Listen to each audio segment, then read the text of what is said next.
Bonjour tout le monde, j'espère que vous allez bien. De mon côté, ça va super bien. Bienvenue sur Alliance M Éducation.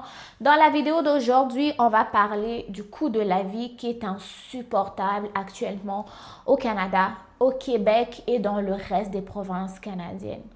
En tant que Québécoise, Canadienne, oui, moi aussi, je suis en train de me poser la question à savoir, oui, on travaille, oui, on gagne un salaire, mais on commence à avoir du mal à tenir le coup avec toute cette explosion du coût de la vie. Ça devient impossible, OK? Il y a des jeunes adultes qui travaillent, mais on n'arrive pas à s'en sortir entre le loyer, pour ceux qui sont en appartement, l'hypothèque, pour ceux qui ont des maisons, des condos.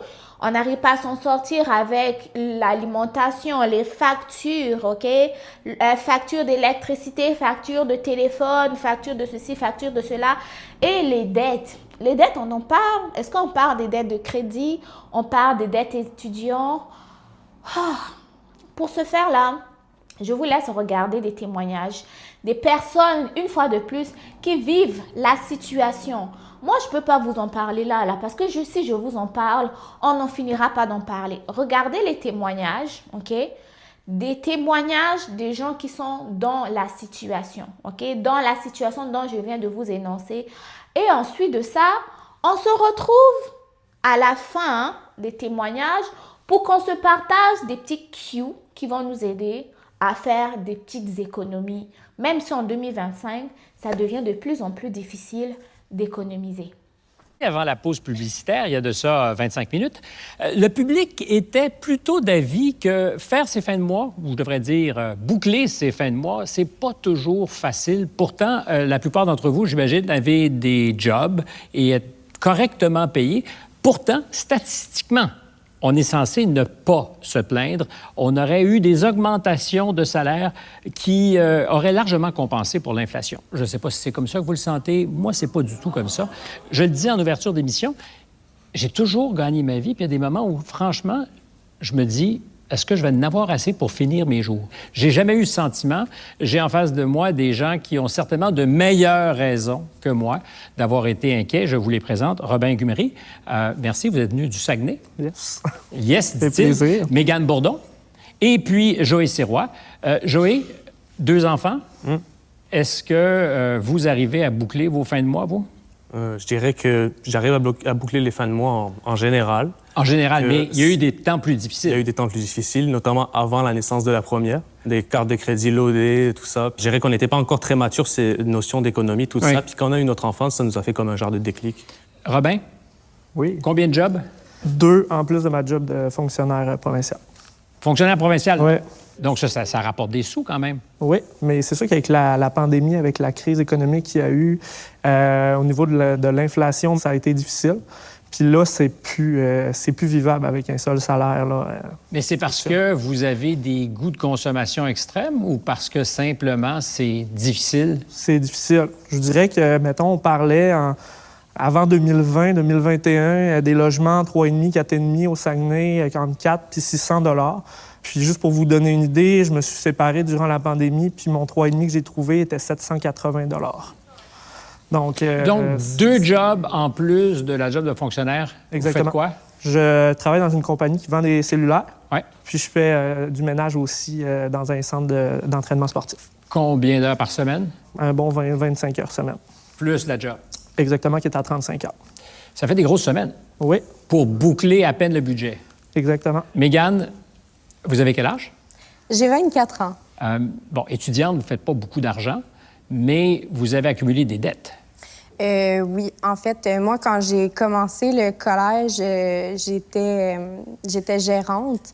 Fait que c'est un retour à l'école que j'ai fait. Puis, étant donné que je faisais trop d'argent pour avoir accès aux prêts et bourses, ben il a fallu que j'arrête de travailler pendant 1 an pour y avoir accès. Donc, pendant cette année-là, il a fallu que...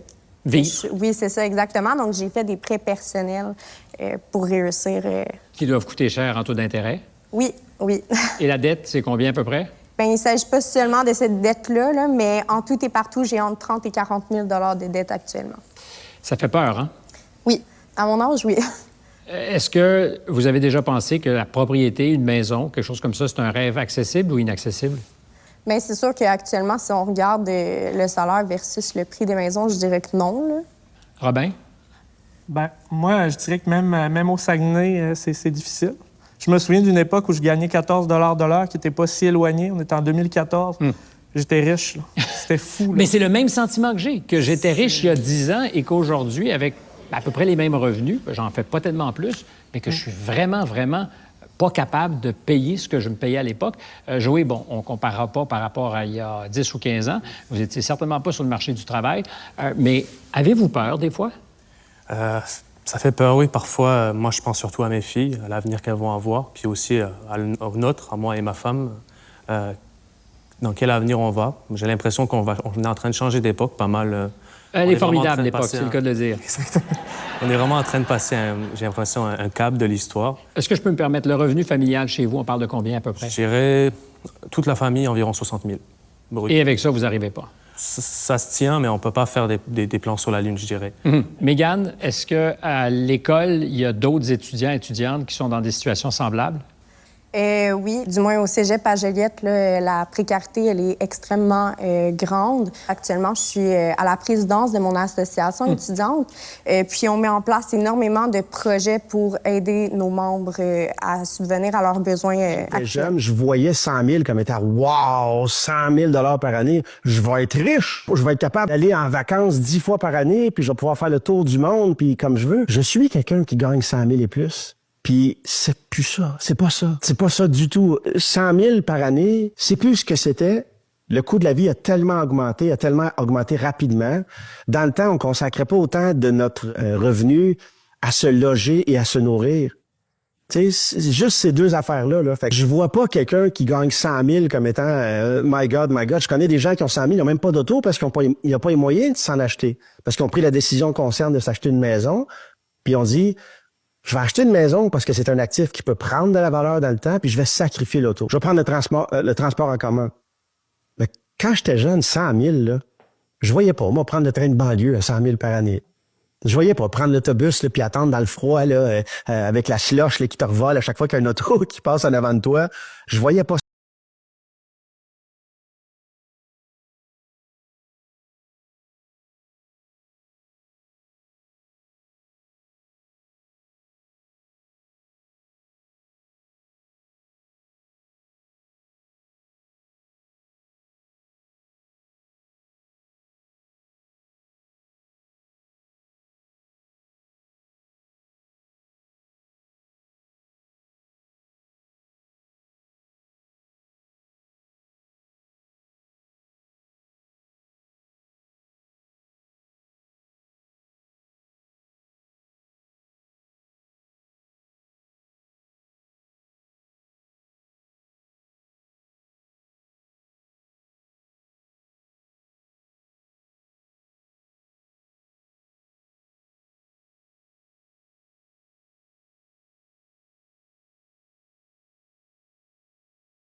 other videos out there about the housing crisis in Canada, but I'm just gonna add to it a little bit more.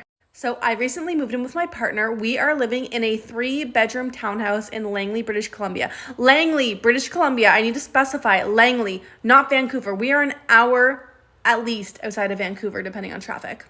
And our rent is $3,300 a month. Like no utilities, just $3,300 just for rent. And I was telling this to some of my coworkers today who are a bit older than me, like 10, 15 years older, who either have been living in their place for a while or they own a place. And they were shook. They were shocked. They did not realize that $3,300 a month was the going rate. And actually, we got a good deal. The going rate in our neighborhood of Willoughby is like $3,500 for what we have. I actually have a coworker who lives in Surrey, which is like 25 minutes away, closer to Vancouver. She has like a 3,000 square foot house on like this huge property, and she only pays $2,400 a month for her mortgage because she bought her house like, I don't know, a decade ago. And it is bonkers to me that in Langley, British Columbia, it is $3,300, and that's a good deal, for a 3-bedroom townhouse. And I used to live in Vancouver. I had to move out to Langley because it was cheaper. I couldn't afford Vancouver anymore. And $3,300 is absolutely not affordable. And my partner and I, we make a decent income together. We are a dual income, no kids situation. And to be perfectly honest, we are making within the like $150,000 per year range between the two of us. And don't get me wrong, we can live a decent lifestyle. We are able to pay our bills, we can afford our groceries, we can go out to eat a couple of times a week, but that's it. We can't really do anything else. And I remember growing up thinking if you had a $150,000 household, you were it. You were making the big bucks, you were making so much money, you could live in luxury. But no, $150,000 salary, it literally just affords us to pay our bills and not worry about if we can afford groceries when we get to the cash register. And it is just so messed up that that is the salary that you need to live a comfortable lifestyle. And not even a luxurious lifestyle, just a comfortable lifestyle, knowing that like we're okay. You should not have to be making $150,000 a year just to feel safe that you can afford groceries. And I need to stress, this is not a major city. This is Langley, British Columbia. This is a small city. Like, it's not Saskatchewan in the middle of nowhere, but it is still not a big city. The cost of living these days is absolutely fucked. Clang of the cash register, an anxiety-inducing reminder of rising costs. Yeah, it's just a hell of a mess right now. The cost of living making it harder to get by and leaving little hope for the future. We talk about possibly leaving Canada because why should we stay here? Just be overtaxed, underserviced, healthcare sucks, education sucks, government is bloated. A new RBC poll found 59% of British Columbians feel financially paralyzed due to rising costs, 4% higher than the national average. This even as inflation drops to the Bank of Canada's 2% target. Many Canadians, anecdotally, feel like their income is not going up, but yet costs, even though it's only 2% now, not 8%, they're still going up. Just under 1/3 of British Columbians say their finances are in a constant state of chaos. It's really gone downhill in the last 10 years, the quality of life, and I just, honestly, I feel bad for people every day, and I don't like having to feel bad every day. The survey also shows 54% of British Columbians are spending all of their income on essential bills and expenses, and 57% doubt they'll ever get ahead. I remember living from paycheck to paycheck, and that's tough. That's really tough, and you're always stressed out, and that's not good. Of course, with these tariffs coming up from the United States, it's going to make it even that much worse. Despite the doom and gloom, Bannon says there are ways to manage debt and expenses. If this was your health that we were talking about, and this was a medical situation, you'd be talking to a medical professional, and we're encouraging people to use the same approach for their financial health. Saying there's no shame in asking for help. Travis Prasad, Global News. Right now, I'm looking for empty bottles, refundables. In Vancouver's alleys, Grant Killian and Francis Taban make a bit of extra money collecting drink containers. I don't drink anymore, so the smell bugs me a lot. Each piece is worth 10 cents when it's returned to a recycling depot. How much would let's say a full bag, a big garbage bag full of beer cans, how much roughly would you get from that? $30. $30. It's not a lot, but it's enough that more people here see it as a way to help make ends meet. It's more busy every day. It used to be, few guys who are either drug addicts or maybe alcoholic. Now it becomes more people losing jobs, less income, cost of living going up. Everyone knows basic expenses are going up, but economic inequality is rising too.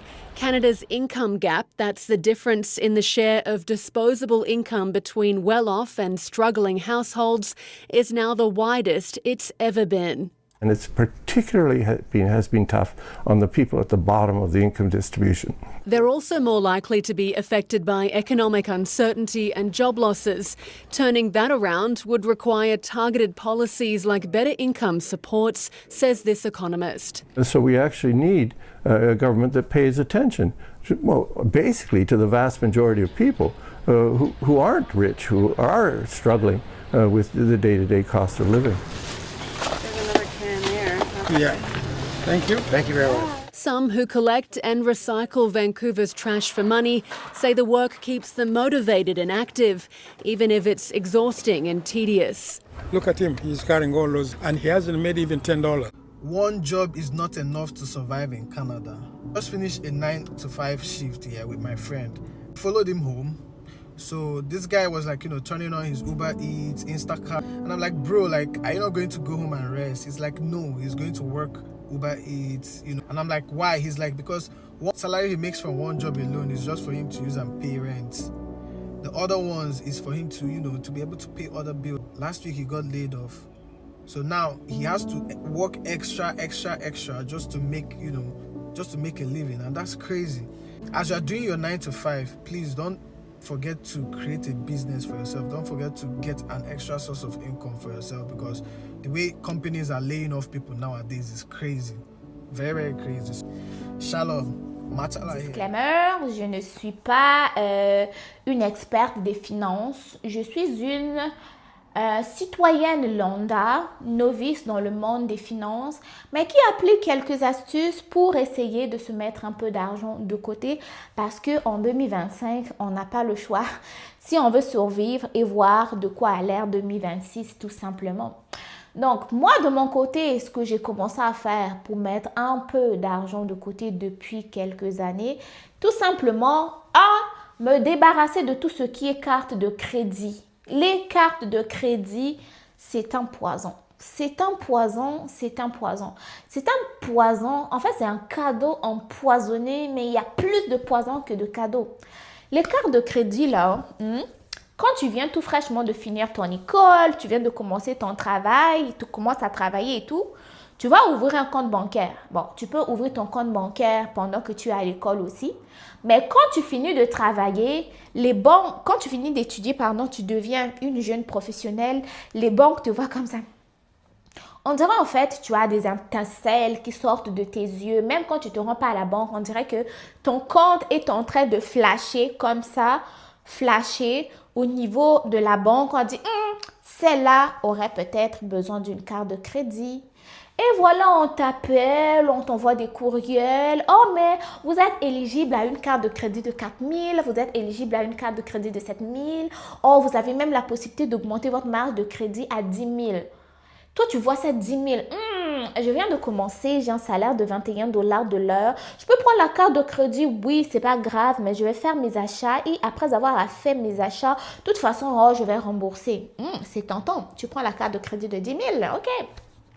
Tu achètes ton premier article, $500. Tu vas, j'ai vraiment acheté un article de $500, pas avec mon argent, mais avec la carte de crédit. Tu te sens déjà riche.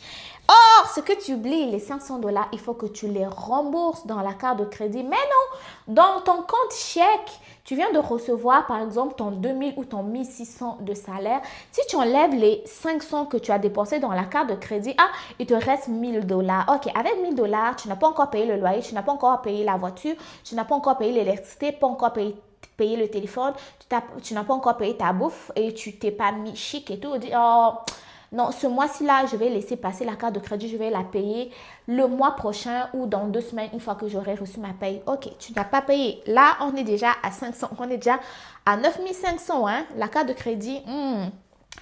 Le mois suivant, tu as encore ton 2000 ou 1500 de salaire, ok? Et là, plus tu vois, il reste encore 9500, tu te sens toujours riche, tu oublies que ce n'est pas ton argent. Et là, tu te dis, là, j'ai toujours les 500 à payer, mais là, avec mon salaire, j'arrive pas. Oh non, je vais acheter, je veux rembourser le mois prochain, ok? Tu es en train de refouler les paiements. Or, quand on t'a donné la belle carte de crédit, on n'a pas pris le temps de t'expliquer toute la vingtaine de paperasses qui vient avec cette carte de crédit-là et probablement que la ligne qui parlait du taux d'intérêt, tu ne l'as pas vue. Et si tu ne l'as pas vue, c'est pas le banquier qui va te le dire. Ah, ta carte de crédit, elle vient avec 19% de taux d'intérêt ou 20%, je sais pas. Hein? Mais non, tu sais pas. Et ça continue. Ça continue, ça devient un engrenage.